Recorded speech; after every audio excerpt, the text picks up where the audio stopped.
ক্ষমতা ক্ষণস্থায়ী আজি আছে কাইলৈ নাই নাথাকিবও পাৰে গতিকে ক্ষমতাক লৈ কোনো অহংকাৰ কৰিব নালাগে ক্ষমতাক লৈ অহংকাৰ কৰা উচিত নহয় ক্ষমতাৰ মন্ত্ৰী হ'ব নালাগে মই ক্ষমতাৰ মন্ত্ৰী হ'ব নিবিচাৰো সৰ্বানন্দ কেন্দ্ৰীয় মন্ত্ৰী সৰ্বানন্দ সোণোৱালৰ উদ্দাত্ত ভাষণ লগতে কেতবোৰ মন্তব্য কৰিছে কেন্দ্ৰীয় মন্ত্ৰী গৰাকীয়ে ৰাইজক সদায় সন্মান কৰিব লাগে ৰাইজে আমাক সৰকাৰ চলাবলৈ সুযোগ দিয়ে গতিকে ৰাইজক শ্ৰদ্ধা কৰিব লাগে ক্ষমতা সদায় কাৰো লগতে নাথাকে আমি লৈ আহিছো সবিশেষ খবৰ কেন্দ্ৰীয় মন্ত্ৰী সৰ্বানন্দ সোণোৱালৰ উদ্দাত্ত ভাষণ আৰু ক্ষমতা ক্ষণস্থায়ী ক্ষমতা আজি আছে কাইলৈ নাই কোনেও পাহৰি নাযাব সমাজক শ্ৰদ্ধা ভক্তি কৰি কাম কৰিব লাগে এই মন্তব্য সৰ্বানন্দ সোণোৱালৰ ৰাইজে চৰকাৰ চলাবলৈ সুযোগ দিয়ে ৰাইজক সন্মান কৰিব লাগে ৰাইজক কোনেও অসন্মান কৰিব নালাগে সন্মান কৰিব লাগে কোনেও অকলে যেহেতু ক্ষমতা দখল কৰা নাই ৰাইজেই ক্ষমতা দখল কৰাৰ সুযোগ দিছে ভোট দি ৰাইজে নেতা বাছনি কৰিছে আপোনালোকৰ আশীৰ্বাদ লৈ হে ক্ষমতা লৈ আহিছো বা যিসকল ক্ষমতাত আছে তেওঁলোকে আপোনালোকৰ আশীৰ্বাদতহে ক্ষমতাত আছে মই ক্ষমতাৰ মন্ত্ৰী হৈ থাকিব নিবিচাৰো এই ভাষ্য কেন্দ্ৰীয় মন্ত্ৰী গৰাকীৰ মই ক্ষমতাৰ মন্ত্ৰী হ'ব নিবিচাৰো ৰাইজৰ মন্ত্ৰী হ'ব বিচাৰো ৰাইজৰ হৈ কাম কৰিব বিচাৰো কিয়নো ৰাইজ হৈছে ভগৱান তুল্য এই মন্তব্য কৰিছে কেন্দ্ৰীয় মন্ত্ৰী সৰ্বানন্দ সোণোৱালে মই সদায় ৰাইজৰ মন্ত্ৰী হৈ থাকিব বিচাৰো ক্ষমতাৰ মন্ত্ৰী মই নহয় বুলি মন্তব্য কৰিছে আমি সকলো ৰাইজৰ লগত থাকিব লাগিব মন্ত্ৰী বিধায়ক সকলো সদায় ৰাইজৰ লগত থাকিব লাগিব এই মন্তব্য সৰ্বানন্দ সোণোৱালৰ আমি সকলোৱে ৰাইজৰ হৈ ভাল কাম কৰিব লাগিব অসমৰ ৰাইজৰ সন্মুখত কেন্দ্ৰীয় মন্ত্ৰী গৰাকীৰ উদাত্ত ভাষণ আৰু মই সদায় ৰাইজৰ মন্ত্ৰী হৈ থাকিব বিচাৰো বুলি মন্তব্য কৰিছে ক্ষমতাৰ মন্ত্ৰী মই হ'ব নিবিচাৰো কিয়নো ক্ষমতা হৈছে ক্ষণস্থায়ী আজি আছে কাইলৈ নাই কোনেও হেয়া পাহৰি যোৱা উচিত নহয় সদায় কাৰো লগত নাথাকে ক্ষমতা গতিকে সমাজক শ্ৰদ্ধা কৰিব লাগে শ্ৰদ্ধা ভক্তি কৰি কাম কৰিব লাগে ৰাইজে চৰকাৰ চলাবলৈ সুযোগ দিয়ে ৰাইজক সন্মান কৰিব লাগে কোনেও অকলে ক্ষমতা যেহেতু দখল কৰা নাই আপোনালোকৰ আশীৰ্বাদ লৈহে ক্ষমতালৈ আহিছে সকলোৱে মই ক্ষমতাৰ মন্ত্ৰী হৈ থাকিব বিচাৰো ৰাইজ যেহেতু ভগৱান তুল্য ৰাইজৰ মই ক্ষমতাৰ মন্ত্ৰী হৈ থাকিব নিবিচাৰো বুলি মন্তব্য কৰিছে ৰাইজৰ মন্ত্ৰী হৈ থাকিব বিচাৰো বুলি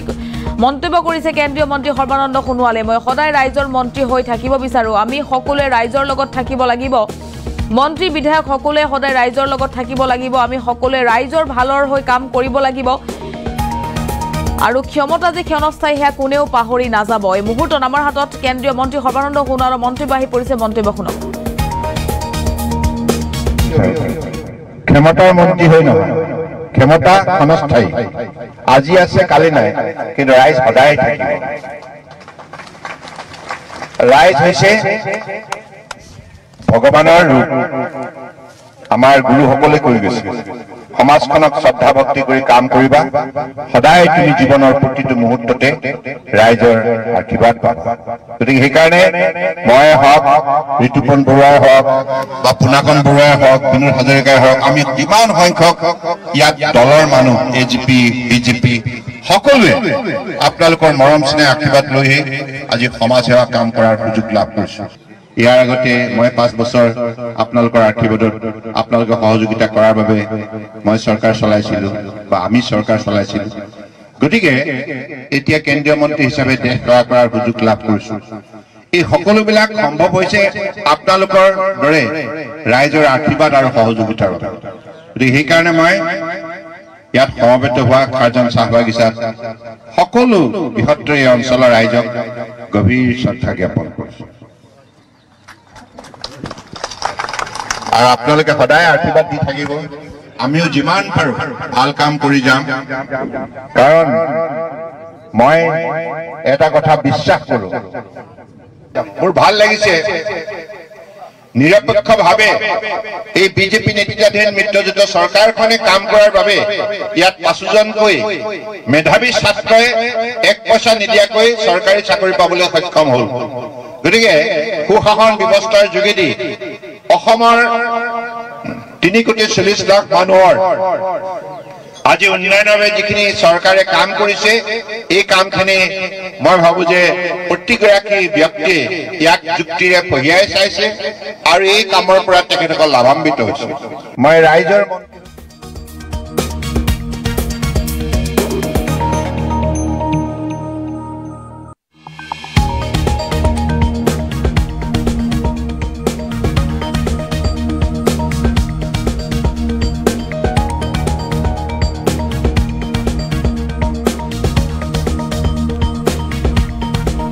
আৰু আপোনালোকে শুনিছে কেন্দ্ৰীয় মন্ত্ৰী সৰ্বানন্দ সোণোৱালৰ মন্তব্য। আমাৰ হাতত যি মন্তব্য আছে মন্তব্য পুনৰবাৰ আগবঢ়াইছো।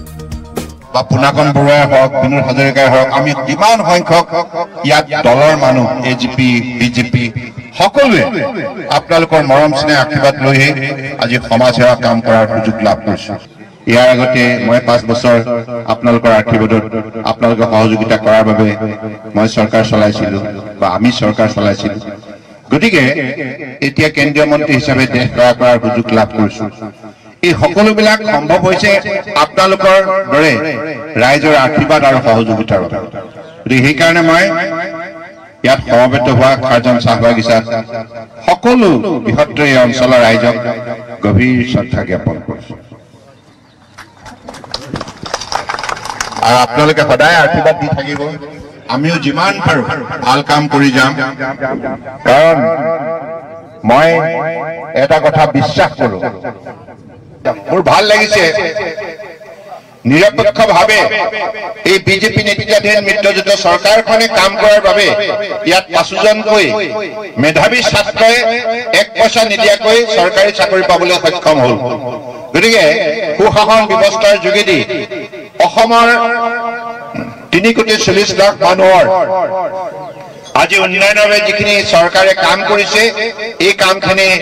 মই ভাবো যে প্ৰতিগৰাকী ব্যক্তিয়ে ইয়াক যুক্তিৰে পঢ়িয়াই চাইছে আৰু এই কামৰ পৰা তেখেতসকল লাভান্বিত হৈছে। মই ৰাইজৰ মন্ত্ৰী হৈ থাকিব বিচাৰো, ক্ষমতাৰ মন্ত্ৰী হৈ নহয়। ক্ষমতা ক্ষণস্থায়ী, আজি আছে কালি নাই, কিন্তু ৰাইজ সদায় থাকিব। ৰাইজ হৈছে